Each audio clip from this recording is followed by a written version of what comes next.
for the GT4s to get around turn now. The DCR is much cleaner though through turn 1. Yeah, much cleaner, not only through turn 1, but also through the rest of the final podium position. Tanner caught in the middle as Christian Perez tries to make the dive on the bottom side. Goes 2 for 2 in one corner. Christian Perez up to third, but runs off the track into the grass. It's kicking off early. One more DCR. In the background. Way in the background. That was Spencer McCarthy that had a big off, and good grief, it's like Talladega back racing here in Road Atlanta, the DCRs at the moment. Yeah, very much so. Even people having to break out of turn 1 to be able to stay behind. There was a little bit of contact. Who was that going wide, sending wide? That was Magnussen having to avoid, rather getting sent out wide there through turn 3, or immediately lost the train up ahead. Look at Christian Perez, though. What a move from him. Put his way up into third place in one quarter. Went for the over-under on second and third, who just went side by side. Now Alexander Tanner's going to have another look here on that 12 car.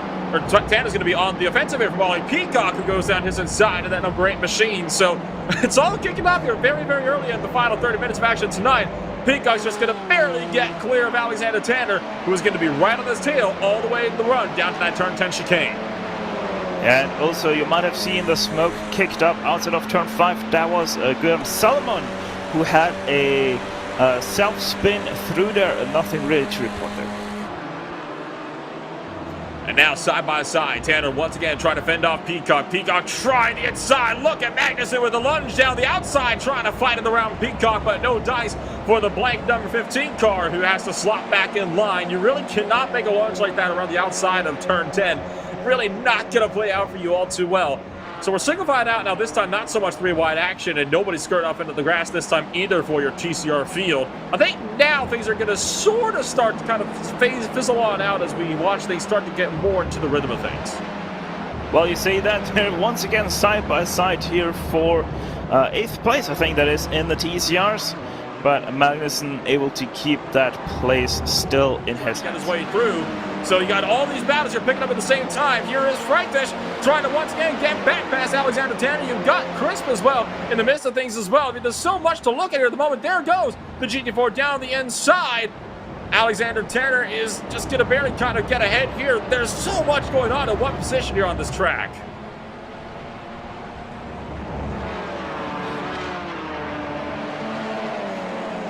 He got kind of bumped out of the way by Williams, and he got so much happening at the same time. Freitish down the inside of Alexander Tanner. So the 11 car trying to just regain lost time at the moment as he goes down the inside of the number 12 car. I mean, what do we even talk about at this point? There's under 5 minutes to go, and as is key fashion here in the IMSA Michelin Pilot Challenge, everything kicks off in the last 5 minutes, and we have no idea what we're supposed to be looking at because everything's going on all at the exact same time. So Freitish in the drag race now with Alexander Tanner, who's got the draft from Tononi and Peacock just up the road to help him out here. Just there, now the GT4 race leader got passed officially, and now side by side between Tononi and Peacock. Peacock goes up into the 3rd position and continues to try to fend on Tononi just behind. Yeah, and with Freitish actually breaking very early for the chicane to not have to fight through it with Tanner. He nearly got dive bombed by Matthew Christie, took his normal braking point into turn 10A. So this really has brought chaos among these cars with the arrival of the GT4s. Tononi trying to find the inside line, but he's not going to have it here. He's going to have to really work harder here. Wants to take that 3rd and final podium position away from Ollie Peacock. I mean, if Peacock is showing how aggressive he is on offense, what do you think he's going to do on defense?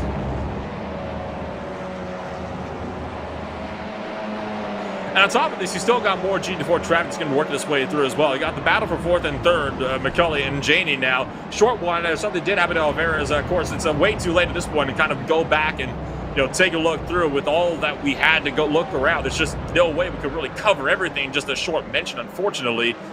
But Ollie Peacock is now the one heading up that 2nd draft train. All of that lap traffic working through has allowed Simmons and Perez to break away for the race lead, and Simmons even more, so almost a 2nd up from Christian Perez at the moment. So the battle is all going to be for 3rd place as Juan Pablo Tononi tries to fight the outside line here this time, trying to take this one in for the turn 10 chicane. One GT4 going very slow, and that's Christopher Cook in the number 12 car, who's letting the entire GCR field through on the inside line.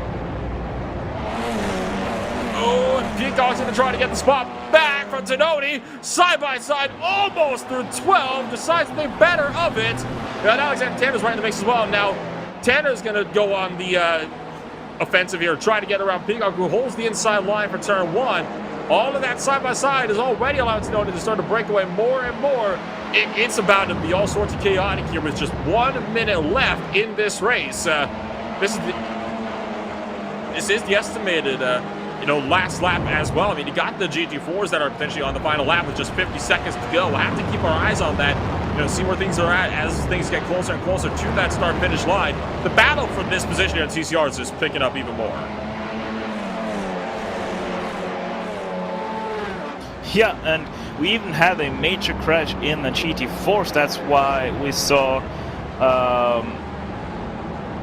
Cook. So victory from Road Atlanta. Now here comes the battle for P3 in the DCRs. It's all sorts of chaos here. Tanner goes through. Peacock drops back. Tononi is going to take third place away. He takes the race victory as the entire DCR field comes screaming across the line in one big flurry of Audi noise. And just like that, the entire TCR race is over with George Simmons on top, your winner by 3/4 of a second. Yeah, what a crazy finish to the end of this season. I mean, George Simmons once again, the chaos reigns, but Simmons still prevails. What a race. And we'll take a look at the replay here, and I mean, this just goes to show just how chaotic this entire TCR field has been all race long. It goes to show why we can't really cover everything on these broadcasts, but you get stuff like this going on all race long. What are you supposed to do about it? I mean, with this much action on the battlefield, pretty much that this developed into, you need like 6 broadcasters to really show every angle of every single fight that was unfolding out here today. Take a look at this. Everything is nice and settled. We're in a nice, orderly, single-file line. Peacock goes to the outside. Fair enough. You're coming onto the last lap into the turn 10 chicane. So everything's fine and dandy at this point. All of a sudden, now it's at the case of, okay, what the heck is happening here? You got GT4s in the mix of this here. All of the GCRs are scrubbed whatever position they can get. It went from being nice and orderly to let's go almost 3 wide trying to get across the line in the span of about 10 seconds.